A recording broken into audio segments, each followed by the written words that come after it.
Bueno, el día de hoy, buenos días a todas y a todos. El día de hoy nos acompaña el secretario de Economía, Marcelo Ebrard, la maestra Flor de María Harp Iturribarría,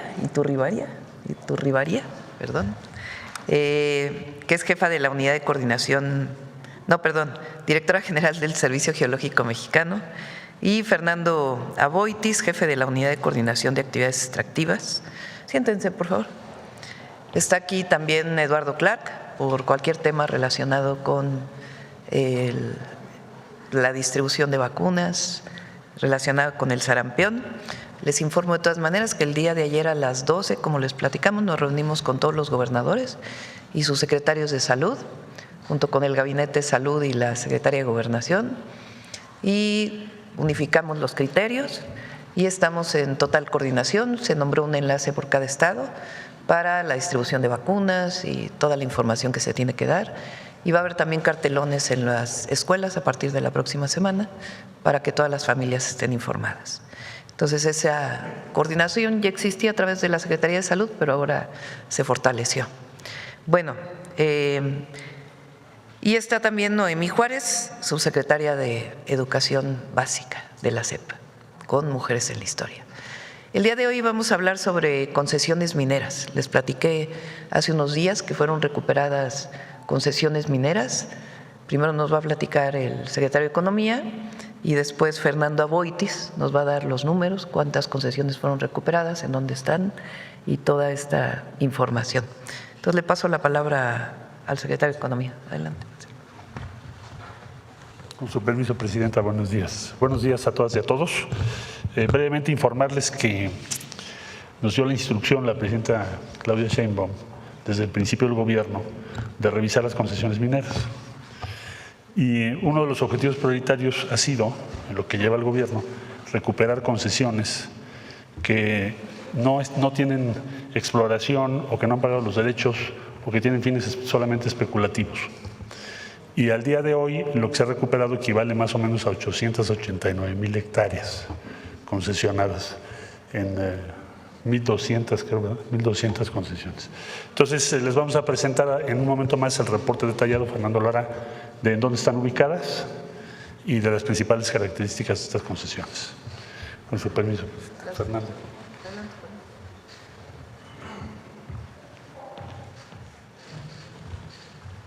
Con su venia, Presidenta. Muy buenos días a todas y todos.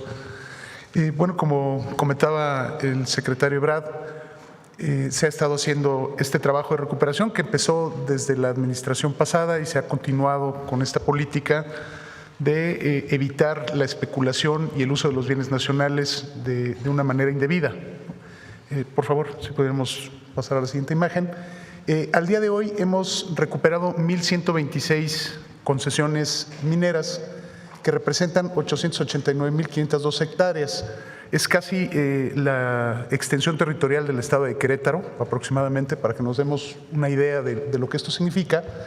Y también es importante decir que dentro de estas concesiones se han recuperado casi 250,000 hectáreas en áreas naturales protegidas.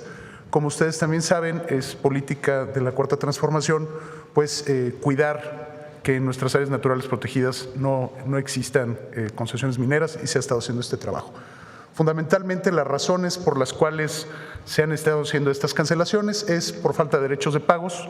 La ley marca que deben, si hay un retraso de 2 años en el pago de derechos, es objeto de cancelación. Y en las omisiones de informes estadísticos y de obras. ¿Qué significa esto? Son los trabajos que deberían de hacer ya sean los concesionarios o las empresas para demostrar que están haciendo trabajos de exploración. Si no hay este tipo de informes, quiere decir pues, que estos bienes están ociosos y que solo sirven para la especulación. Adicional a esto, también ha habido un diálogo con la industria para que voluntariamente en un acuerdo de partes se devuelvan también concesiones. Es un número menor de este volumen total, pero también ha habido disposición por parte de la industria para este tipo de cosas. ¿Sería cuánto, Presidente? Bueno, tenemos, perdón, una lámina más, solo para que dimensionen en los estados de la República donde están las concesiones canceladas. Como podrán ver, los estados que están en naranja son donde mayor cantidad de concesiones ha habido, y se ha hecho un trabajo pues casi en toda la República Mexicana, exceptuando Campeche, Quintana Roo y Tabasco, que virtualmente pues, son estados que no tienen absolutamente nada de minería. En el caso de Yucatán, pues preponderantemente sal, y en el resto de la República Mexicana se ha hecho este trabajo. Como podrán ver, Coahuila, Chihuahua, Sonora, Zacatecas, Durango y Jalisco han sido los lugares donde más reducción de concesiones ha habido. Ahora sí, Presidenta, muchísimas gracias. Bueno, pues fue breve la información, pero muy contundente. Esta es la información del día de hoy y pasamos a las preguntas.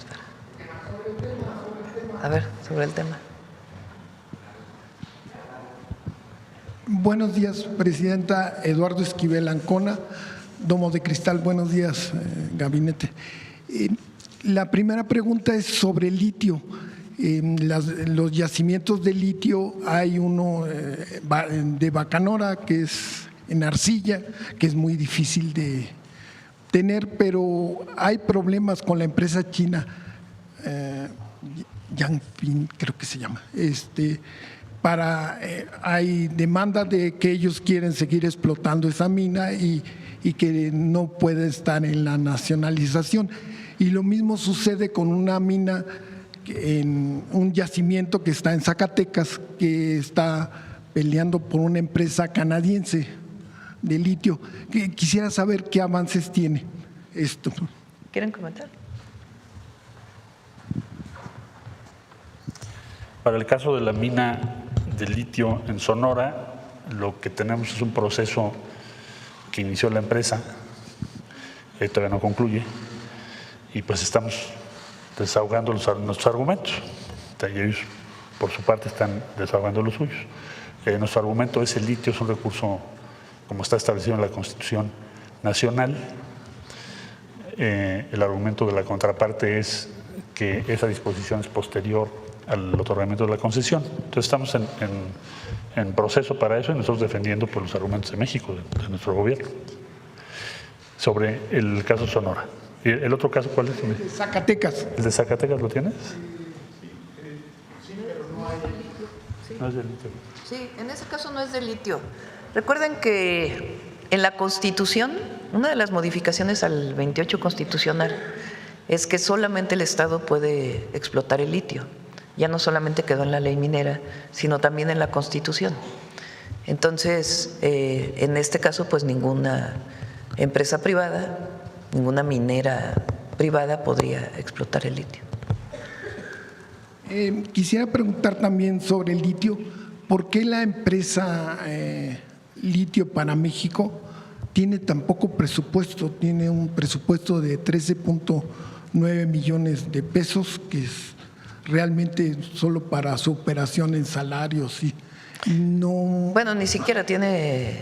El principal recurso para la exploración de litio o para el desarrollo de la explotación de litio está en el Instituto Mexicano del Petróleo. Lo platiqué el otro día. Ellos son, junto con instituciones académicas, quienes ya desarrollaron un sistema, una tecnología que permite explotar el litio en arcilla. El tema es que hoy no es económicamente viable, es muy caro. Entonces siguen trabajando para poder desarrollar una tecnología que permita pues tener costos accesibles para su explotación. Entonces, Litio MX no tiene, digamos, las capacidades de desarrollo científico que tiene el IMP, entonces colaboran para poderlo desarrollar. Entonces están, por así decirlo, juntos, ¿no? Sí, se está trabajando conjuntamente en eso. Y también, lo comenté el otro día, litio en salmueras de pozos petroleros. También se está trabajando en ello entre el IMP, Litio MX y Secretaría de Energía es quien lleva pues la coordinación de este proceso. ¿Y para cuándo calculan que sí pueda México ya producir litio? Bueno, depende del desarrollo de esta tecnología. El litio que actualmente se explota no está en arcilla. Entonces, para que se entienda, la arcilla es barro. Entonces, para poder separar el barro del litio, pues tiene su costo. Entonces, si es muy caro, pues entonces resulta más barato comprarlo fuera. Eso no quiere decir que no sigamos desarrollando para poderlo hacer. Y para el uso de litio en baterías y todo, también se está haciendo investigación en México para Sí. su uso. El litio es hasta para enfermedades psiquiátricas, lo recomiendan para la bipolaridad. El litio es importante, es un medicamento Sí, importante. es un área estratégica para nosotros y para eso hay recursos tanto de ciencia y tecnología de la Secretaría como en el Instituto Mexicano del Petróleo, como en el propio Petróleos Mexicanos, y el objetivo pues es desarrollar todo lo que se requiera para la cadena de litio. Nosotros no tenemos las características de las minas que hay en Sudamérica, por ejemplo. Tenemos otro tipo de presencia de litio, entonces pues hay que desarrollarlo. Muchas gracias. Sí. Vamos sobre… ¿Quién más? A ver, el compañero que desde el otro día está levantando la mano. No, bueno, compañero y luego la compañera. Hola, Presidenta. Buenos días. César Huerta, de la revista Polemón. Pregunta… ¿Nos oye? Bueno. Hola, Presidenta. Buenos días. César Huerta, de la revista Polemón. Pues estamos muy preocupados, bueno, al menos hay un sector que vemos en la izquierda por lo que está pasando en Cuba. Ya sabemos que es un tema recurrente. No hay, pues con esta escasez del petróleo ha impactado en el turismo, que es parte esencial de lo que se mantiene en la isla. Y también, pues ya ni siquiera los doctores, los maestros pueden moverse en la isla por la falta de este combustible, que pues impacta en todo sentido, ¿no? Y pues mi pregunta es, Presidenta, en México pues hubo un grupo llamado Contadora, y pues México tuvo un papel histórico cuando este grupo ayudó a desactivar guerras en Centroamérica, apostando por la diplomacia y la solución pacífica de los conflictos. Hoy, pues frente a las presiones que hace Estados Unidos para provocar un cambio de régimen en Cuba, ¿considera que es momento de que México vuelva a dar un paso al frente y proponga un mecanismo de concertación y diálogo político al estilo de este grupo Contadora, y pues que pudiera incluir a los gobiernos de Estados Unidos, Cuba, México, el Vaticano, que es un actor central y fundamental, pues, y Uruguay, que será el país que asumirá la presidencia de la CELAC? Ya lo hemos hecho. Depende de los dos países.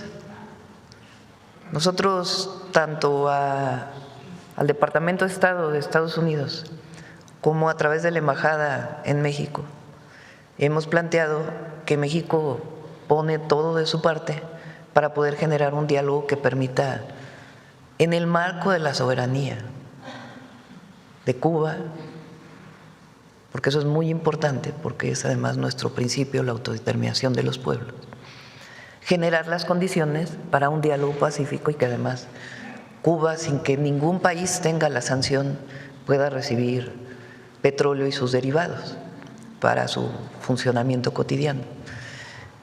Como lo he dicho, nosotros estamos enviando distinta ayuda, distinto apoyo. Ya el día de hoy llegan los barcos. En cuanto regresen vamos a enviar más apoyo de distinto tipo y estamos insistiendo en que México puede funcionar como el Estado, la nación, que abra las puertas para que se desarrolle este diálogo. Evidentemente, pues depende de que las partes se pongan de acuerdo. Y, Presidenta, pues en otro tema, hace unos días el gobierno de Estados Unidos suspendió los vuelos en El Paso por este supuesto ataque de drones de un cártel. Y al final, pues resultó que el enemigo abatido por la supertecnología militar de Estados Unidos, pues fue literalmente un globo de fiesta que confundieron en medio de un ensayo del Pentágono. Con este episodio, pues tragicómico, Presidenta, no queda claro pues lo delicado que es para los medios y los opositores construir narrativas de seguridad nacional cuando tienen información pues imprecisa y que no es real. Sí, hasta ahora no hay una información oficial. Hubo una declaración de la secretaria de Justicia o la la fiscal, sería el símil aquí en México, en el momento en que estaba en el Congreso, hubo una publicación del secretario de Transporte también. Nosotros no tenemos, como lo dije ayer, o sea, no hubo nada desde México, eso pueden tener toda la certeza. Y en todo caso, pues ellos tienen que dar la explicación oficial, porque ni siquiera mencionan México tampoco en ninguno de sus comunicados. Hablan de cárteles, pero nunca mencionan a México. El caso del secretario de Transporte. Y después hubo distintas declaraciones. Cuando desde la Secretaría de Relaciones Exteriores se les preguntó directamente, todavía no tenemos una respuesta. Entonces, pues ellos tendrán que explicar. No tuvo afectaciones en México, eso es importante que se conozca, sino solamente en El Paso. Presidenta, ahí ya sé que a veces no quiere hablar de este tema, pero se lo pregunto porque el dirigente del Nacional del PRI, Alejandro Alito Moreno, pues esta semana volvió a hacer de las suyas y atacó al periodista y productor Epigmenio Ibarra en redes, pues con mensajes con muchos insultos y una amenaza explícita al decir que pues publicó fotos de Epigmenio para que la gente lo identifique y cuando pues lo vean en la calle lo ataquen, le insulten. Más bien yo creo que lo le van a agredan. aplaudir, ¿no? A Epigmenio. ¿Qué piensa sobre esto y también sobre el hecho de que pues sigue en Estados Unidos tratando de enlodar al gobierno de México, pues diciendo que Son varios, ¿no? Es él y otros personajes que fueron también a la reunión esta de organizaciones de derecha, ¿cómo se llama? la CEPAC, Convención, no, la CEPAC. la CEPAC, que como yo decía, la derecha, el conservadurismo, en México lo que tiene como historia es el siglo XIX, cuando fueron a pedir que viniera Maximiliano, bueno, la intervención francesa y después un emperador, Maximiliano, a gobernar México. Ellos siempre quisieron un régimen monárquico en México. Lo siguiente pues es Porfirio Díaz, que aunque hablaba de liberalismo, pues en realidad fue el peor conservadurismo. Y los actuales, porque ahí sí hay autoritarismo, ahí sí hay represión, ahí sí hay una visión de intolerancia total, están en contra de las libertades. La única libertad para ellos es la del mercado, pero la libertad de prensa, la libertad de expresión, la libertad de reunión, en esa no creen. Y ahora estas organizaciones pues están vinculadas con estos grupos conservadores del mundo, pero no tienen cabida en México. Ellos cada vez se acercan más a esa posición y cada vez se alejan más del pueblo, porque México tiene otra historia. México tiene historia de transformaciones, tiene a los grandes liberales mexicanos del siglo XIX, dirigidos por Benito Juárez García. Tiene las grandes luchas sociales del siglo XX, tiene la lucha por la democracia del siglo XX y el siglo XXI. Y el pueblo siempre ha triunfado.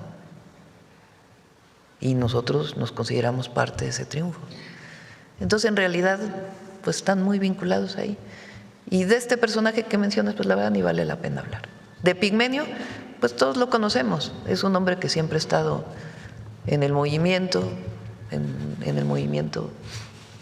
nuestro movimiento, y es un hombre, pues un gran cineasta, pero además un hombre de principios. Entonces, si este hombre lo denosta, pues le van a aplaudir en la calle. Entonces, no le afecta. Y ya por último, Presidenta, pues en la revista Polemón publicamos una investigación en la que revelamos pues que dos de los ministros de la vieja Suprema Corte se llevaron hasta los cuadros. O sea, pagaron cuadros y en lugar de dejarlos pues para que la Suprema Corte en su propio recinto alberga muchos cuadros de los ministros que han pasado por ahí, pues estos ministros se los llevaron, ¿no? En el caso de la ministra Norma Piña, se lo donó a la propia autora del cuadro, y en el caso del ministro Ortiz Mena, pues estos ministros en un comité avalaron que se llevara él el cuadro a su casa, se lo autodonaron, y aparte de eso mandaron a hacer nuevos cuadros para que se quedaran en la Suprema Corte. Lo que nos parece que pues es una muestra de cómo se comportaban en esta Suprema Corte y de que ellos mismos en un comité pues autorizaban este tipo de cosas y no les importaba pues el erario del pueblo. ¿Qué piensa sobre esto, Presidenta? Bueno, pues es como lo que mostramos aquel día, ¿no? A ver si lo tienes. De lo que se gastaban, la cantidad de recursos. Me decían, ¿qué tiene que hablar la presidenta de la Corte? ¿No? Porque algunos mencionaron eso. Pues es un asunto de interés público. ¿Cómo el pueblo de México no se debe enterar de seguro de gastos médicos mayores, seguro de separación individualizado? No, pero el otro es el que está bueno. No, el otro, ese. Telefonía celular, apoyo para reparación de refrigeradores, compra de enseres menores como despensa, compra de camisetas y bordado de ropa, mantenimiento de elevadores en domicilio particular, mantenimiento a plantas de luz y reparación eléctrica o de gas en sus casas, solicitud de pipas de agua, compra de alimentos tipo servicio a domicilio, apartado de lugares y gestión en estadios de fútbol y béisbol, reserva de mesa en restaurantes, traslado de amistades, traslado urgente de objetos personales dejados en domicilio por olvido, bueno, gestión de boletos y cortesías, compra de flores y coronas para fines funerarios, servicio de meseros y servicio de valet parking, traslado vehicular para mantenimiento mecánico, pago de cuentas en tiendas departamentales y tarjetas bancarias, gestión para la importación aduanal de mercancía, conseguir cita en American Express, traslado de objetos personales al interior de la República, traslado de vestuario para reparación, compra de medicamentos controlados agotados, traslado urgente recurrentes, contratación de servicios de televisión e internet en casa. Es decir, todo esto lo pagaba el erario público, el pueblo, a cada ministro. Por eso qué bueno que cambiaron las cosas. Y ya por último, Presidenta, preguntarle su opinión sobre la aprobación de las 40 horas. Sabemos que va a ser gradual. Sí, fíjense, salió por unanimidad ayer en el Senado. O sea, todo el mundo estuvo de acuerdo, qué bueno. Son 40 horas, serán en el 2030. Fue un acuerdo entre sindicatos y empleadores. Marat lo trabajó muchísimo y logró este acuerdo, y al mismo tiempo el aumento salarial del salario mínimo de este año. Y entonces el próximo año son 2 horas, el 28 otras 2 horas, el 29 otras 2, y ya el 2030 inicia el año. Muchas gracias, Presidenta. Sí. Vamos sobre el tema, a ver, sobre el tema. A ver, vamos a ver.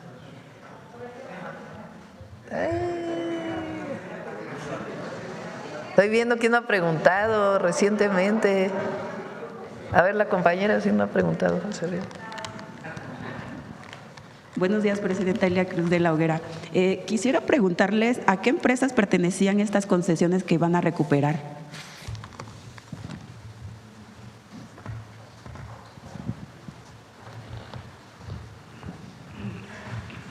Sí, digamos, hay como 2 grandes universos de concesiones. Unas son las que tienen las empresas mineras, otras son personas particulares que cuando normalmente se pone una mina en un lugar, toman una concesión o tenían una concesión al lado esperando que algún día la mina creciera para vendérselas, ¿no? Entonces, muchas de estas concesiones en principio son de este tipo de personas que estaban especulando. Y en el caso de grandes empresas mineras que han estado en disposición de llegar a un acuerdo con el gobierno para reducir el número de sus concesiones, podría decirle que está el caso de Minera Autlán o Peñoles, por ejemplo, ¿no? Son de los principales que han estado en esta disposición de colaborar con la autoridad en disminuir la especulación. ¿Cuántas pertenecen a privados, digamos, a empresas, y cuántas a personas?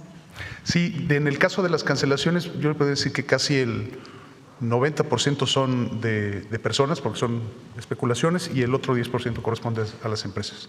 Y veíamos en el mapa que principalmente son en el norte del país. ¿En el sur no hay ninguna? No, son muy pocas porque nuestra, digamos, actividad minera está concentrada fundamentalmente hacia Sonora, Chihuahua, Coahuila, ¿no? Durango, Zacatecas, Jalisco, Michoacán y Guerrero, ¿no? Es la parte más fuerte de nuestra minería. Y hacia el sureste no, por las mismas condiciones orográficas y geológicas de la península de Yucatán, virtualmente ahí no hay minerales. Normalmente donde hay petróleo no hay minerales, ¿no? Es como una regla básica. Todas estas 200 concesiones que van a recuperar, ¿van a ser solamente en el 2026? Llevamos 1,120. Hasta ahora. Ajá, 1,126. Este programa continúa. Este año, seguramente hacia finales del año, les daremos más noticias de cómo sigue este programa de reducción de concesiones. Muchas gracias. A sus órdenes.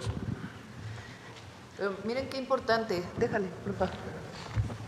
Aparte de las 1,126 concesiones, en 889,000 hectáreas, 713 estaban en 240,000 hectáreas de áreas naturales protegidas. Entonces, esto es importantísimo, porque se recuperan las concesiones y se garantiza que en áreas naturales protegidas pues no va a haber explotación minera. Aparte de que ya estaba determinado por ley, pues ya no hay concesiones. Entonces recuperan esos predios o esos terrenos. Presidente, en otro tema, hace un momento nos platicaba acerca de la aprobación de las 40 horas y que fue por unanimidad. ¿Usted no ve factible que quizás se pudiera avanzar después hacia tener 2 días de descanso y no solamente la reducción de horarios, para que quizás los trabajadores no tengan que ir 6 días a la semana a laborar y tengan quizá más disposición de tiempo con sus familias y por su salud? La demanda de los trabajadores histórica había sido 40 horas y estamos cumpliendo. Es importante que además se garantiza el ingreso, porque no es que hay 40 horas a costa del salario, sino es el mismo salario, pero la reducción de los tiempos de trabajo. Entonces eso es importantísimo. Y hasta ahora pues es la demanda de los trabajadores, esa es la solicitud y se está cumpliendo.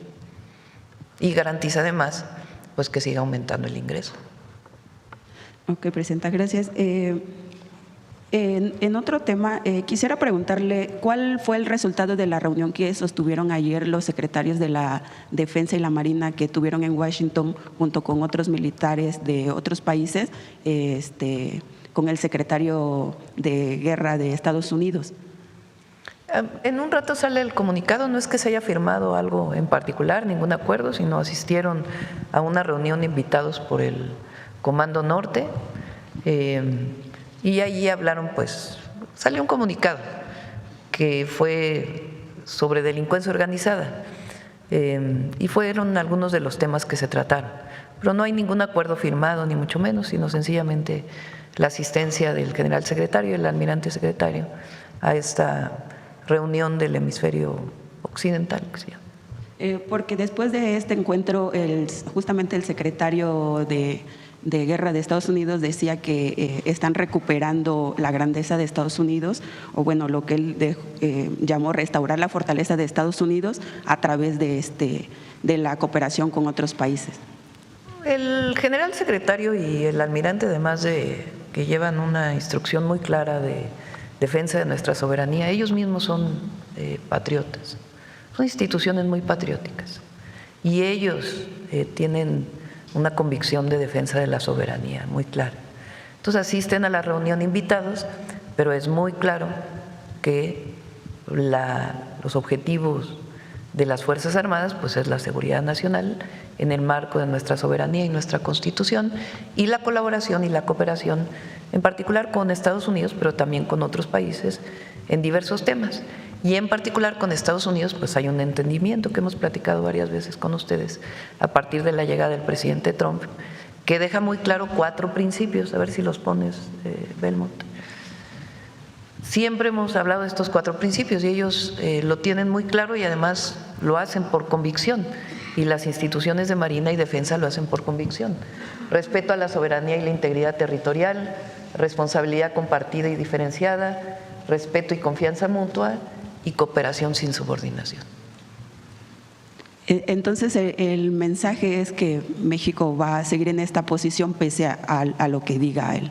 Sí, se asiste a esas reuniones, invitados, se escucha, pero no hay ninguna firma particular de algo adicional de colaboración, sino sencillamente el entendimiento que nosotros tenemos con Estados Unidos, que ustedes saben que esencialmente es la cooperación en información y en capacitación y algunos otros temas, pero que no tiene que ver con operaciones conjuntas en nuestro territorio.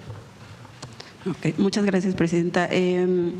Ayer veíamos que entrar al coordinador parlamentario en el Senado del Partido Verde, Manuel Velasco, a Palacio Nacional. ¿Se reunió con usted? No, no sé a quién vio, pero conmigo no se reunió. ¿No los va a recibir para tratarlo de la reforma electoral?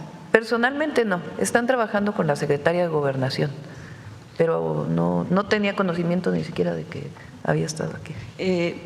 Igual, sobre este mismo tema del senador Velasco, antes de venir a Palacio Nacional ayer, él le levantaba la mano en el Senado a la senadora Ruth González, quien aspira a ser gobernadora del estado de San Luis Potosí, sucediendo a su esposo.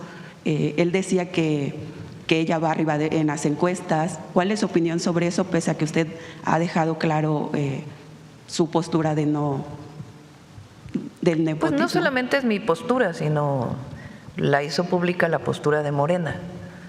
En la Constitución quedó que a partir del 2030 no puede suceder en un cargo de elección popular un familiar. Eso quedó en la Constitución, sea para diputado, sea para senador, sea para gobernador o para presidente. Ningún cargo de elección popular puede ser sucedido, o sea, en el periodo inmediato no puede entrar ninguna persona que sea familiar. Eso es a partir de 2030. En el caso de Morena, quedó en sus estatutos que es a partir del 27. Entonces, pues en el caso de que algún partido aliado tenga un familiar, pues ahí tendrá que decidir el Morena si va o no. Ustedes saben que yo no estoy de acuerdo. No me parece correcto que sucedan familiares en el periodo inmediato, que se esperen 6 años para poder competir. Pero no está bien que haya una sucesión de un familiar de manera directa. Esa es mi opinión personal y la opinión, pues, al partido al que hoy estoy de licencia, pero siempre pertenecí. ¿Pero qué opina usted de que le haya levantado la mano el coordinador? Bueno, ya contesté. Por último, Presidenta, ¿cuál es su opinión sobre las declaraciones de la presidenta de Madrid, la ultraderechista Isabel Ayuso, que decía, o ayer expresó en un mensaje, en un video, comparando primero a México con Cuba y Venezuela, y segundo diciendo que es un narcoestado y que esperaba que pronto se liberaran o los mexicanos se liberaran de la ultraizquierda? No sé si valga la pena contestarle, la verdad. Pero hay algo que sí es muy importante y es que es absolutamente falso lo que dice. Primero, México ha decidido su propio destino, sin copiarle a nadie. La Cuarta Transformación, el proyecto que representamos, no se parece a nada en el mundo, porque viene de nuestras propias raíces. Claro, nos inspiran muchos humanistas del mundo entero, pero la concepción, la visión, el modelo de desarrollo surge de nuestra propia historia, de los pueblos originarios y de la grandeza de la historia de México.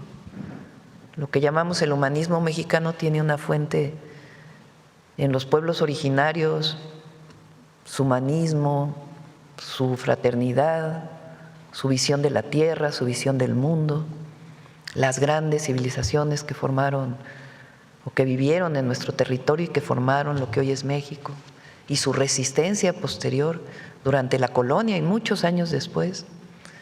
Y también la historia patria. Nadie en el mundo tiene un Miguel Hidalgo y Costilla. Nadie. Nadie tiene un José María Morelos y Pavón. No hay parangón con los sentimientos de la nación. Nadie en el mundo tiene un Vicente Guerrero, una Leona Vicario, una Josefa Ortiz. Juárez es ejemplo del mundo entero. Los liberales, esa generación extraordinaria, intelectuales y al mismo tiempo generales. ¿Quién tiene un Madero? ¿Quién tiene un Zapata, un Villa? Nadie. ¿Y quién tiene esta historia forjada con revoluciones en donde el pueblo ha defendido su soberanía, su independencia, sus libertades, la democracia? Nadie. Y eso es lo que hoy prevalece. Es una visión de transformación surgida del pueblo, de nadie más. Entonces eso es lo que prevalece hoy. No hay copia ni de Cuba, ni de Venezuela, de ningún otro país, pero además aquí cualquiera puede decir lo que sea y no se le persigue. No hay censura, hay libertad, democracia. Bueno, vean los medios de comunicación, algunos se la pasan hablando mal del gobierno. Muchísimas mentiras, muchos medios, otros no. ¿Y a poco debatimos y decimos que es mentira? Sí, pero ¿quién lo censura? Nadie, porque es la propia conciencia del pueblo la que prevalece y la defensa de sus derechos. Y lo de narcogobierno, narcopresidente, todo eso, pues ya sabemos que eso es propaganda. Imagínense la disminución que hemos tenido de homicidios. 42% de septiembre de 2024 a enero del 2026. Y 28,000 detenidos. Y una visión de atender a los jóvenes permanentemente. ¿Cuándo hubiera habido? ¿Cómo pueden explicar eso si hubiera alguna colusión? No, con García Luna sí hubo colusión. Ahí sí. Entonces, lo que les pasa es que no tienen argumentos contra nosotros. Entonces usan, pues, la mentira, la calumnia. Pero la gente sabe que no es cierto. Sabe que no es cierto. Es como el caso de el alcalde de Tequila que se detuvo. Pues es la mejor muestra de que hay cero impunidad. La mejor muestra que independientemente de que haya sido del partido político del que provenimos, estaba cometiendo ilícitos y hay cero impunidad. Pero ahora lo quieren poner al revés, no, pues es que como era de Mora, pues sí, pero está detenido por la Fiscalía General de la República en una investigación llevada a cabo por el propio Gabinete de Seguridad a partir de denuncias. Entonces, claro, nuestra visión es distinta, es una visión del mundo distinta, es una visión de nuestro país distinta y la vamos a seguir defendiendo. Entonces, pues claro, desde allá, desde el conservadurismo de fuera, pues es muy difícil entenderlo, pero es algo extraordinario lo que se vive en México y es admiración del mundo entero. Presidenta, sobre el operativo ayer que hubo en Jesús María, Sinaloa, por aire y tierra, ¿tenían como finalidad la detención de un capo mayor? Fueron atacados la Secretaría de Marina, elementos de la Secretaría de Marina, y ahí hubo una respuesta y hubo las detenciones. ¿Saben quiénes son los detenidos? Pues habría que preguntarle al Gabinete de Seguridad a ver si pueden dar la información. Gracias. Pero era un grupo delictivo que operaba ahí cerca de la zona de Mazatlán. Gracias, Presidenta. Buenos días. A ver. Buenos días, Presidenta. Hans Salazar, de Noticiero en Redes. Sobre el tema, preguntar, ya se comentó, ya se aclaró la cantidad de concesiones y de hectáreas que representan y la ubicación.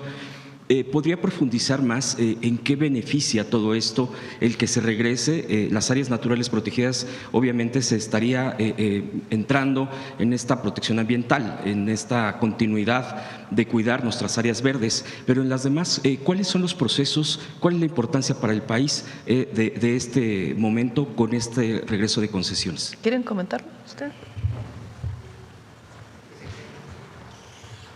Bueno, tiene muchas implicaciones importantes. Me parece la primera es evitar la especulación, porque muchas de esas concesiones, como ya lo explicó Fernando, estaban o fueron concedidas a particulares, en muchos casos, con el solo propósito de especular. Y finalmente eso compromete pues un número importante de hectáreas. No tiene por qué ser así. ¿Por qué tendría que concederse una concesión para especular? Si vas a invertir, bueno, es una cosa, pero si vas a especular, ¿por qué se va a hacer? Pues claro que no. Entonces, ese es un primer efecto que me parece muy importante. El segundo, muy importante, es la recuperación de concesiones sobre áreas naturales protegidas. ¿Por qué? Porque si no las recuperas, pues finalmente cualquier día puedes encontrarte con que empieza a haber alguna actividad en áreas naturales protegidas que están determinadas como tales porque son recursos importantes para el mantenimiento, protección de los ecosistemas del país. Recordar que México es uno de los países con mayor biodiversidad del mundo. Entonces no tiene por qué haber concesiones en las áreas naturales protegidas. Eso fue algo que nos subrayó mucho la presidenta desde que llegamos al gobierno. Por eso se hizo una revisión vía satelital con apoyo del Servicio Geológico Mexicano de cuáles están en áreas naturales protegidas. Entonces, esos son más de 200,000 hectáreas, es mucho. Nos va a ayudar muchísimo para proteger adecuadamente esas áreas naturales protegidas y finalmente también para proteger recursos hídricos que el país necesita a futuro, porque si dejas la concesión, como te decía yo, pues finalmente legalmente cualquiera te amaneces con la novedad de que hay alguna actividad ahí. Entonces, tiene todas esas implicaciones que creo que son muy importantes. ¿En qué sexenios fueron entregadas estas concesiones? ¿En qué sexenios se entregaron estas? Pues yo creo que son varios sexenios, ¿no? ¿Desde cuándo sería? De la época de Calderón son el mayor número. Pero si quieres lo detallamos y lo proporcionamos para que lo tengas con precisión. Muchas gracias. También quisiera preguntar, Presidenta, sobre el tema de los llamados minerales críticos. Se ha, me parece, dado información de todo tipo e incluso especulado al respecto sobre los acuerdos que pueda haber o que se estén planteando tanto dentro del marco del propio TEMEC en torno a esto, minerales críticos en concreto, y también con cómo se maneja esto, incluso se está manejando a nivel mundial, dada la importancia para la economía. Si pudieran precisar más, ya que es un tema estratégico para el país, Presidente. Sí. Ahora le paso la palabra al secretario de Economía, pero es muy importante algo. Las reservas de minerales son de México. Y en todo caso su explotación le corresponde a México. Ahora podemos explicar qué es minerales críticos, pero eso no está a ninguna negociación. Eso está en nuestra Constitución. Y eso está muy claro para todos. Entonces no estamos cediendo nada a nadie. Eso es muy, muy importante que se considere. Y le paso la palabra a Marcelo sobre esto. Gracias, Presidenta. Bueno, primero debo decir que México ha estado participando en el tema de minerales críticos en muy distintos foros y con muy diferentes países. Desde, por ejemplo, el año pasado se publicó el reporte del secretario general de la ONU, de un grupo de trabajo especial que se preparó para el tema de minerales críticos para la transición energética. ¿Dónde están esos minerales críticos? ¿Qué deberíamos de hacer? ¿Qué propuesta multilateral hay? Eso está publicado. En otras instancias de las Naciones Unidas también el año pasado dimos nuestro punto de vista, nuestra opinión. Y recientemente, lo más reciente es que nos invitó Estados Unidos a participar en un equipo de muy diversos países, ahora te digo cuáles, para reflexionar sobre los próximos 60 días, sobre qué podemos hacer en conjunto para llegar a un acuerdo multilateral sobre minerales críticos. ¿Por qué? ¿Por qué es esto? Porque evidentemente en el escenario que tienes de competencia geopolítica, nosotros tenemos que ocuparnos de garantizar el suministro de minerales críticos para México. La instrucción que tengo es esa. ¿Por qué razón? Pues porque nos faltan muchos minerales. A futuro cada vez van a ser más importantes.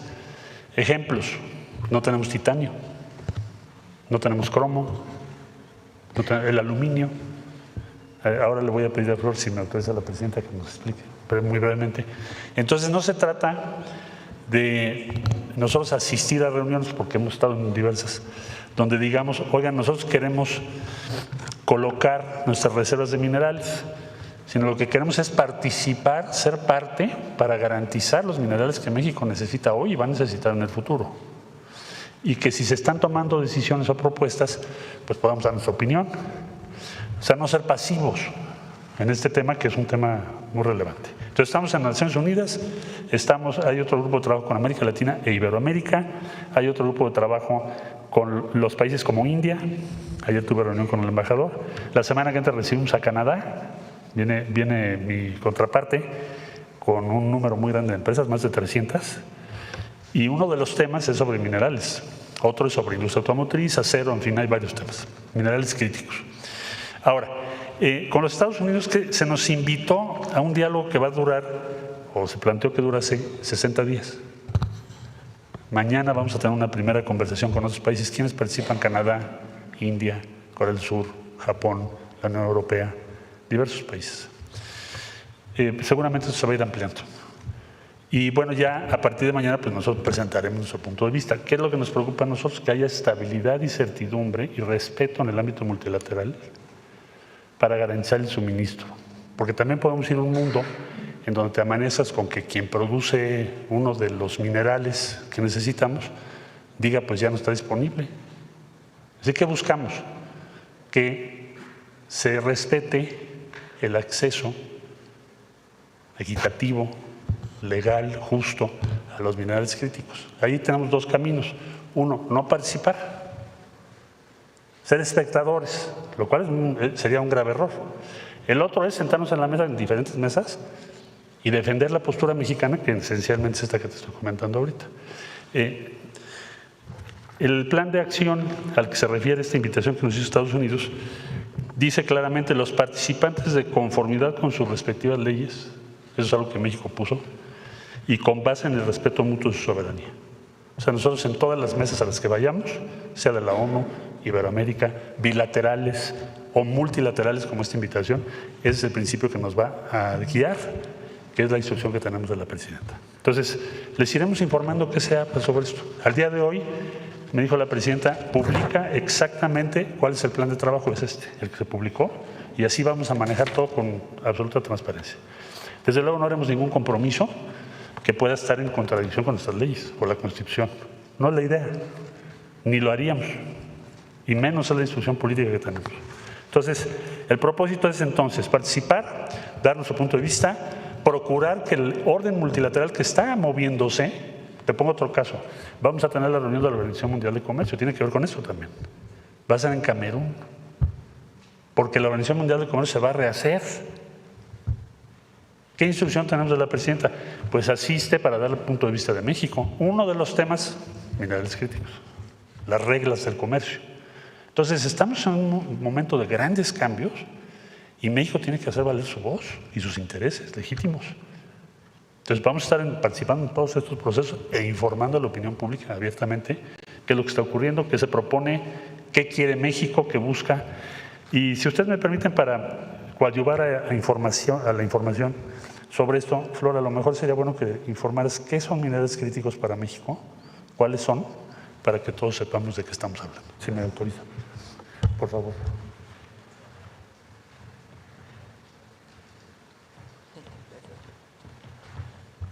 Con su permiso, Presidenta, buenos días a todos y a todas. Los minerales críticos tienen una definición internacional. Son aquellos minerales que son importantes para la economía de un país, para su desarrollo tecnológico, para su electrificación, para esas cadenas de valor que son importantes para un país. Y los críticos tienen la característica de que es probable que se disrumpa o se interrumpa el suministro en alguno de los puntos. Existe ese riesgo. Entonces, por eso le denominan críticos.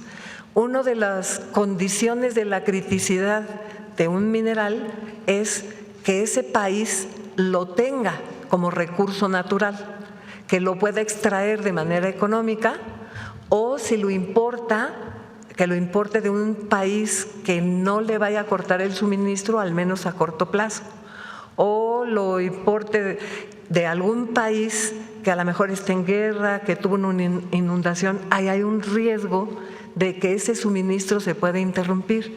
Por eso le llaman críticos.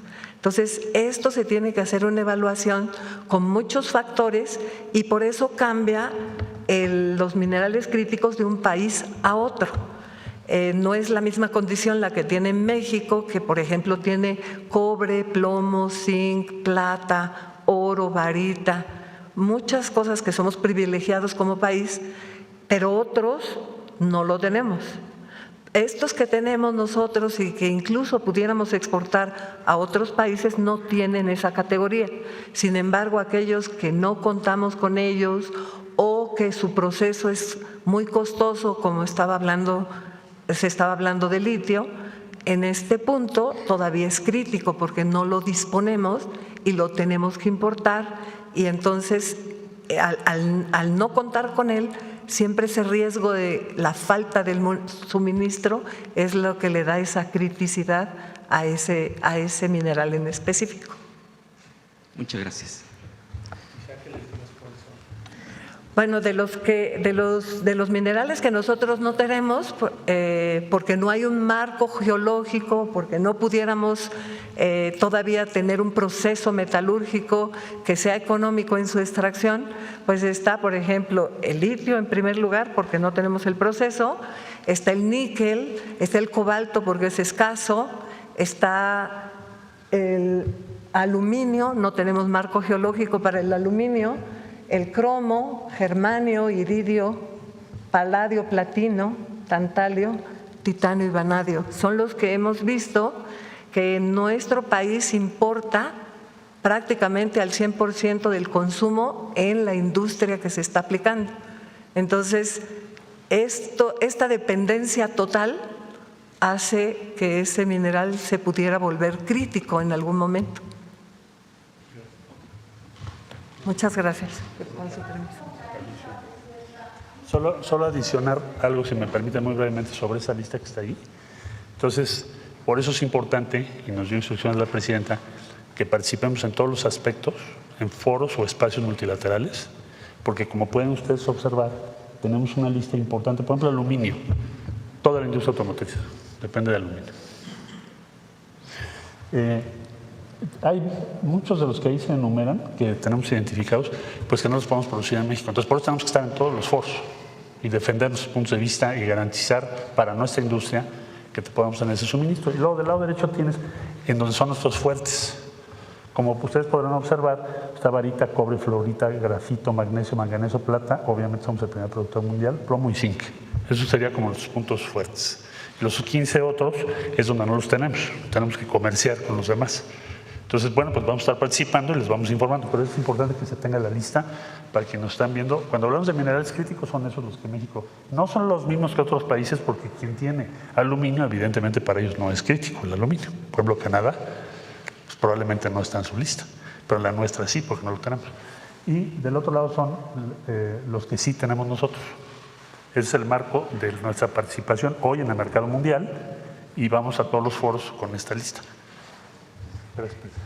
Gracias. Presidenta, también preguntarle su opinión sobre que, de acuerdo a una información reciente que se ha publicado, México se ubica dentro de los 3 países dentro de la OCDE con mayor confianza en su gobierno nacional. En el gobierno, ya que el 54% de la población expresa confianza, a diferencia de los demás miembros que no llegan ni a 40% de su confianza con su gobierno. Y también hay otro dato por parte de INEGI, si me permite, es una encuesta en la que la percepción de la corrupción ha disminuido por parte de la población, ha disminuido esa percepción y ha cambiado hace un comparativo del 2017 al 2023, donde hay una caída de 91.1 a 83.1% este cambio de percepción con respecto a la corrupción en nuestro país, frente obviamente al gobierno. Quisiera preguntar. Eso. Sí, ¿no traes más países? Nada más sacaste esos 3. A ver, ponlo.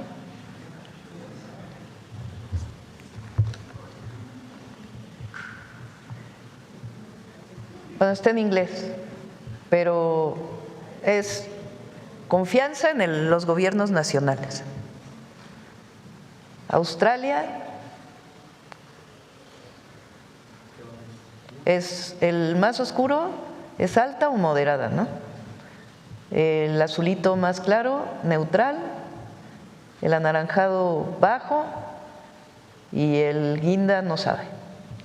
Entonces, el promedio de la Organización para la Cooperación y el Desarrollo Económico es 40% de alto y moderada confianza. Australia, ¿qué será? 43 más o menos. Bélgica, pues por ahí se va. Estoy buscando México. Ah, México está acá. A ver, pásame el…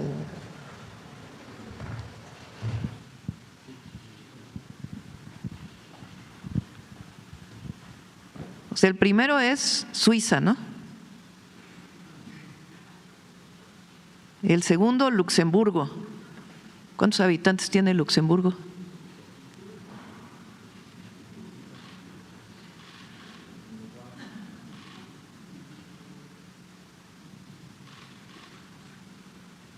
Como 100,000, ¿no?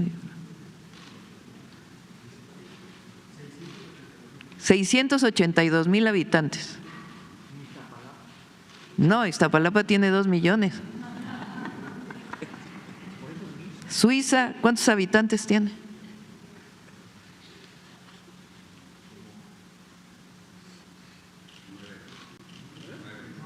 $9 millones, como la Ciudad de México, sin su área metropolitana.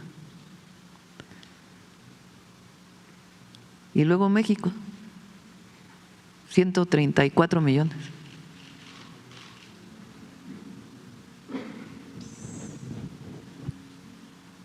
Ganamos a Noruega, Portugal,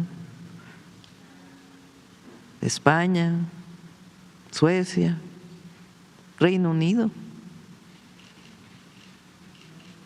Costa Rica, Dinamarca, Estonia, Finlandia, Francia, Alemania, Grecia, Australia, Bélgica, Canadá, Chile, Colombia. Está bueno, ¿no?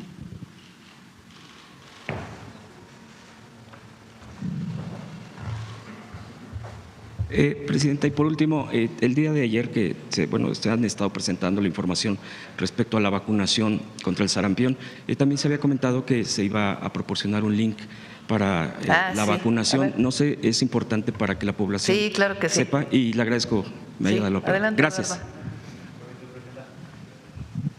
Sí, muy buenos días y gracias por la pregunta.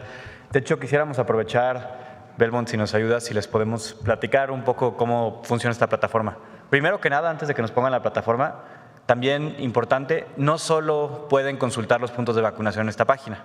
Cualquier persona que no tenga acceso a internet, que le tenga un poco de miedo a cómo accederla, puede marcar al 079 y ahí la van a orientar. Le van a preguntar en qué entidad vive, en qué municipio está, cuál es el grupo de edad que quiere vacunar y le van a dar toda la información que también vamos a ver en esta página. Entonces también cualquier persona que no pueda, no quiera, prefiera por teléfono el 079. Pero los que sí queramos usar el internet, los que sí tengamos en un celular o en una computadora o en una tablet, primero que nada vamos a ingresar a la página dondemevacuno.salud.gov.mx, así de sencillo. Y arriba, si me ayudas, Belmont, lo primero que vamos a tener… Esa es nuestra página, funciona tanto en computadora como en una tableta y en el celular. Podemos usarla como nosotros querramos. Ahora sí, nos metemos a la página. ¿Qué es lo importante y lo más fácil? Pues que naveguemos de acuerdo a nuestra entidad federativa. Entonces pensemos, por ejemplo, que vivimos aquí en el centro de la Ciudad de México. Escojamos en entidad Ciudad de México, CDMX, como viene ahí. Y después nosotros estamos aquí en la alcaldía Cuauhtémoc. Entonces podemos poner nuestro municipio, en el caso de la Ciudad de México, una alcaldía. Ponemos ahí Cuauhtémoc y salen todos los puntos. Vamos haciéndole zoom con nuestros dedos y, por ejemplo, si se acercan al centro de la ciudad, nosotros estamos aquí en el Zócalo, van a poder ver todos los puntos. Entonces, si le hacen clic a cualquiera, por ejemplo, este que está ahí abajo es el Gregorio Salas, debe ser, el hospital que tenemos aquí en el centro de la ciudad, les va a poner el horario, que si recargan la página va a estar, y los días que aplica la vacunación en este punto en la Ciudad de México. Tenemos 21,000 puntos en todo el país, centros de salud, hospitales, módulos de vacunación que ponen tanto las instituciones del IMSS, del ISSSTE, del IMSS Bienestar, como las entidades federativas que ayer platicamos con todos los gobernadores y secretarios de salud. El objetivo es que cualquier persona pueda encontrar dónde vacunar a su hijo, a su hija o a sí mismo en caso de ser de los grupos prioritarios. Quisiera reforzar el mensaje aprovechando, no solo para platicarles de la página, sino para reforzar cuál es la estrategia de vacunación que estamos siguiendo en este momento en nuestro país. En primer lugar, recordar, México tiene hoy una tasa de vacunación muy alta que protege a la gran mayoría de los mexicanos. Por eso, aún siendo un país, como decía la presidenta, de 133 millones de habitantes, un poco más, tenemos hasta ahora un poco más de 9,000 casos en un año. ¿Por qué ha pasado esto? Porque estamos vacunados la gran mayoría de los mexicanos. Eso nos ha dado protección que ha reducido la velocidad con la cual se ha movido el virus. Si no tuviéramos vacunación, estaríamos hablando de otra situación. Sin embargo, todavía hay un número importante de personas que se requieren vacunar. ¿Y cuál es nuestra prioridad como Gobierno de México y a los que les pedimos que busquen esa página, que se informen? Son los niños y niñas entre 6 meses de edad y entre 12 años. ¿Por qué son importantes? Primero, porque los chiquitos, los que tienen 6 meses, todavía no han tenido una oportunidad de vacunarse, porque el esquema de vacunación normal inicia a los 12 meses. Pero hoy que hay un movimiento de la transmisión del virus, pues es importante que se vacunen. En segundo lugar, porque son los que más veces, aunque sean más chiquitos, pues se pueden tener una enfermedad más grave. Entonces, en todo el país, estos 21,000 puntos que ustedes pueden encontrar van a aplicar la vacuna a los niños de 6 meses a 12 años. ¿Qué niños estamos llamando? Aquellos que no se han puesto ninguna vacuna, que todavía no les ha tocado o que por alguna razón u otra no se la han puesto, o aquellos que ya se pusieron la primera vacuna y pasaron más de 6 meses y no se han puesto la segunda. Si usted es madre o padre, tío, tía, abuela, abuelito de un niño en este grupo de edad o una niña y ya tiene las 2 vacunas, no se preocupe, su niño está protegido. Quienes estamos llamando a vacunar son los que no se la han puesto en ninguna ocasión o que no han terminado su esquema de vacunación. Son las personas que les pedimos que visiten este sitio. Y la vacuna los va a proteger rápido y no solo los va a proteger en nivel individual para que su niño o su niña esté protegido, sino nos va a proteger a todos para que el virus no encuentre cómo reproducirse. Luego, ¿a quién también le pedimos que use esta página? Tenemos 7 entidades federativas que tienen una tasa de transmisión más alta que las demás. Estos 9,000 casos que tenemos en México han ocurrido principalmente en 2 o 3 estados. Chihuahua, que ya se acabó prácticamente el brote, que fueron la mitad de los casos y que no tenemos ya una transmisión desde hace 3 o 4 meses. Y tenemos hoy algunos estados que sí tienen una transmisión más alta. Jalisco, la Ciudad de México, Nayarit, Sinaloa, Colima y Tabasco. En estas entidades federativas también estamos pidiendo que las personas que tienen entre 13 y 49 años que no se han puesto la vacuna, se vacunen. Si ustedes ya se la pusieron, yo le pregunté a mi mamá hace algunas semanas si se acordaba cuándo me la puse, si se acordaba, no se preocupen, están protegidos. Si no se acuerdan, si no se la han puesto, vayan. Pero no hay una razón, si ya la tienen, para ir a vacunarse inmediatamente. Estamos llamando a las personas que no se la pusieron en estas entidades federativas. Y así vamos a seguir avanzando. Hay que hacerlo con calma, con responsabilidad, no solo para protegernos a nosotros, sino para proteger a toda la comunidad. Cuando uno se vacuna, no solo evita que nosotros nos enfermemos, evita que los demás se enfermen, chiquitos y grandes. Y finalmente, porque es una pregunta que hemos oído, los que tienen 50 años y más, la mayoría de ellos en el país o se vacunaron o porque nacieron antes de la erradicación del virus y antes de los brotes fuertes de 1989, ya están protegidos normalmente tanto por la vacuna como por la infección previa. Por esa razón no son parte de este grupo prioritario. Esa es la razón. No se preocupen, no es por dejarlos fuera, es porque como ocurrió el sarampión en el siglo XX, la mayoría o les dio o se vacunaron en esa gran campaña de vacunación que ocurrió en el brote de 1989. Entonces, eso es lo que tenemos que tener claro. Perdón por la larga explicación, por la pregunta, pero por favor consulten la página para que estos 2 grupos puedan acudir a vacunarse. Hoy hay que tener tranquilidad. Hay lugares donde estamos monitoreando muy bien el virus porque son lugares muy específicos de nuestro país. Y lo más importante es que las personas que no se han vacunado en estos 2 grupos que les comento, lo hagan. Pero si estamos vacunados, podemos estar tranquilos. Muy bien explicado. Adelante, ¿quién más? A ver. A ver, vamos. A ver, de este lado. A ver, ¿quién habla? ¿Quién sobre el tema? No, pero tú ya preguntaste mucho. A ver, la compañera que no ha preguntado. Pero hay que hacer cola porque apenas. Sí. Buenos días, presidenta. Bueno, justo hablando de este tema del sarampión, ya el día de ayer algunos módulos han registrado alta afluencia. No sé si tenga registrado pues dónde se ha reportado más. Y un poco con el sentido de hacer un llamado a la calma, porque me parece que con todo esto pues la gente ha corrido a los módulos a vacunarse y se registran filas muy largas, incluso en la madrugada, una cosa así. Entonces, bueno, pues reiterar, ¿no?, quizá el mensaje, y si tienen algunos módulos con un mayor o menor registro de… Sí, se está trabajando para que primero estén abiertos muchas horas del día y que puedan tener módulos afuera, para que no sea solamente el consultorio del centro de salud. Sí. Estamos trabajando en ello para que haya muchísimas más lugares de vacunación. Algunas entidades como Jalisco y Ciudad de México, aparte de los centros de salud, han abierto otros lugares para vacunarse.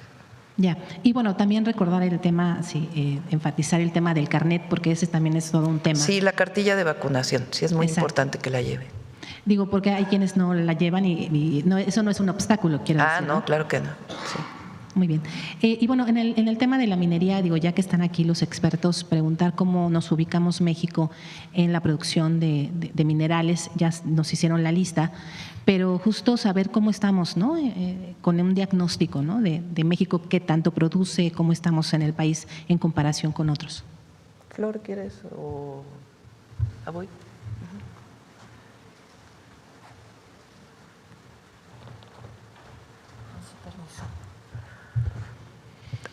Respecto de los minerales que tiene México, se presentaban dos listados, ¿no? Uno en donde somos fuertes, tenemos una industria que está bien consolidada, tenemos el recurso mineral, sabemos cómo extraerlo y cómo procesarlo, y hasta tenemos varias cadenas de valor.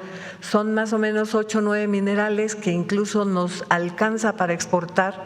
Exportamos mucho de ello a Estados Unidos, pero como México tampoco tiene todos los minerales, somos privilegiados, pero no tenemos el total de los minerales. Esto es como una moneda de cambio. Nosotros podemos exportar lo que nos sobra, habiendo ya nuestras cadenas de valor siendo satisfechas, poder tener también la oportunidad de poder importar de otros países que nosotros exportamos aquello que nos hace falta. Nosotros tenemos algunas cadenas de valor importante, como por ejemplo pudiera ser la del acero, ¿no? El acero es hecho de fierro. Ese mineral pues lo puede suministrar estados como Jalisco, como Guerrero, como Michoacán, y tiene una componente de carbón, que también hay mucho en Coahuila. Entonces se hace el acero, y para darle determinadas propiedades al acero se le pone algunos otros minerales, por ejemplo manganeso, le da una resistencia diferente que si no lo tuviera. Ese lo puede suministrar el estado de Hidalgo, o lo puede el molibdeno, que lo puede suministrar Sonora. Pero si esa característica que queremos darle se la da uno de los minerales que no tenemos o son escasos, por ejemplo hay acero al cromo, no tenemos mucho cromo, no tenemos una industria que lo extraiga y que lo procese y que lo transforme, entonces es importado, y todas aquellas aceros al cromo pues tienen esa componente de importación. Entonces son como todo mercado, ¿no? Te ofrezco, me ofreces, nos equilibramos. Ya, muy bien, muchas gracias. Presidenta, Ivonne Menchaca, de Grupo ASIR, no me presenté.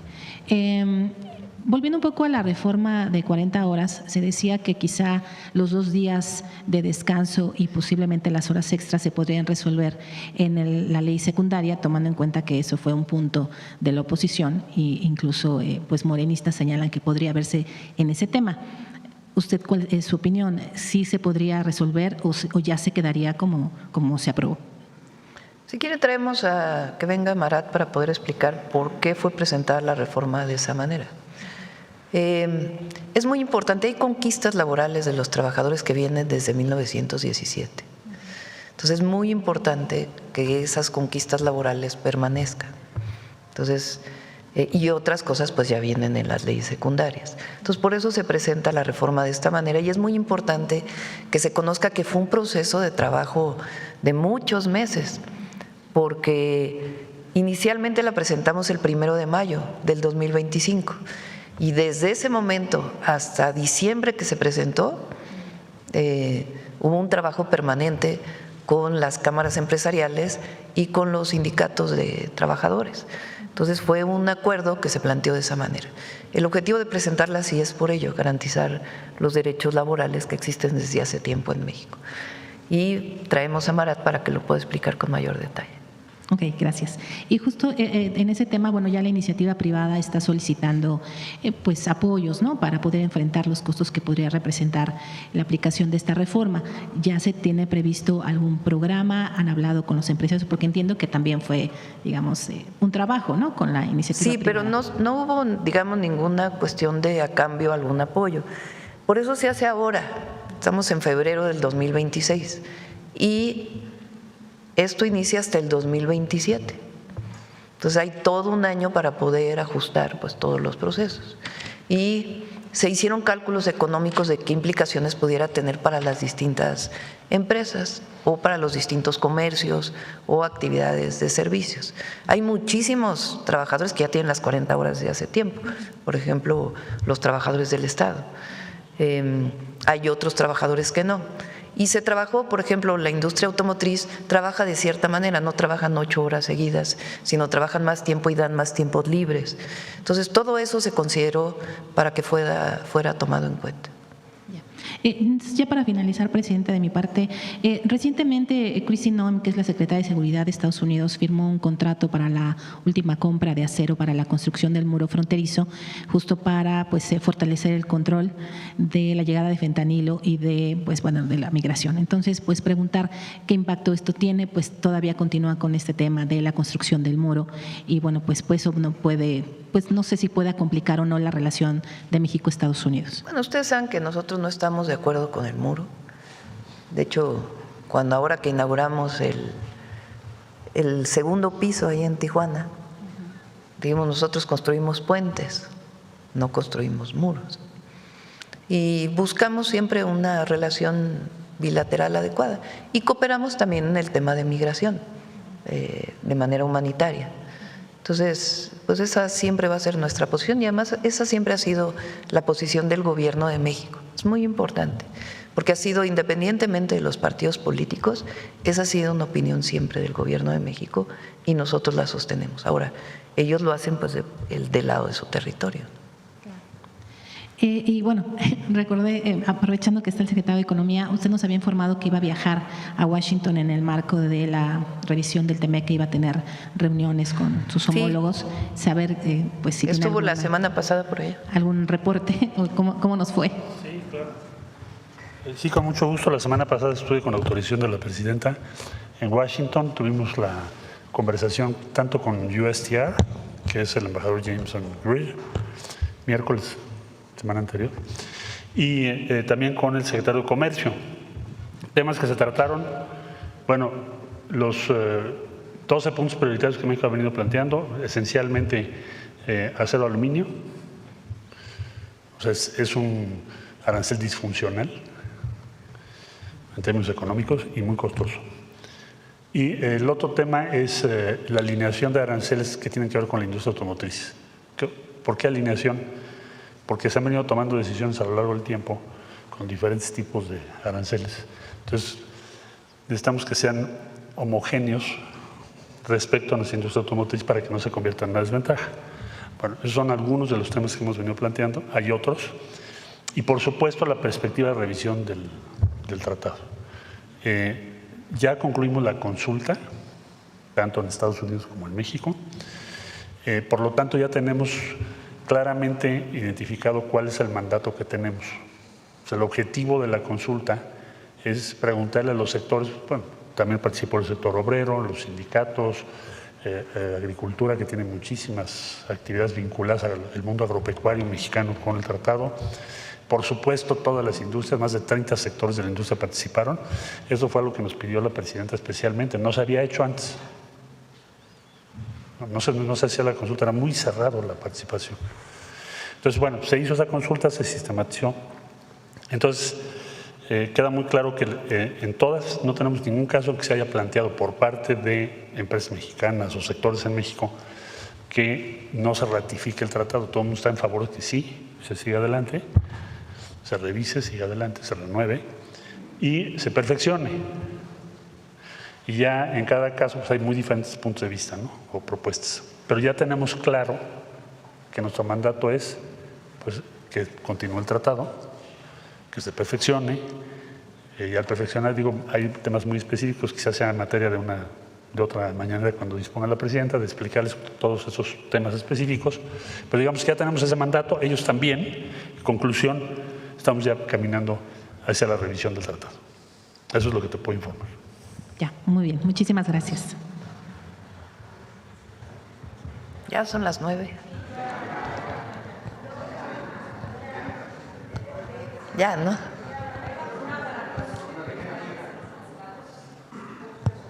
Es una buena, en este momento no, pero vamos a ver de qué manera podemos generar el acceso.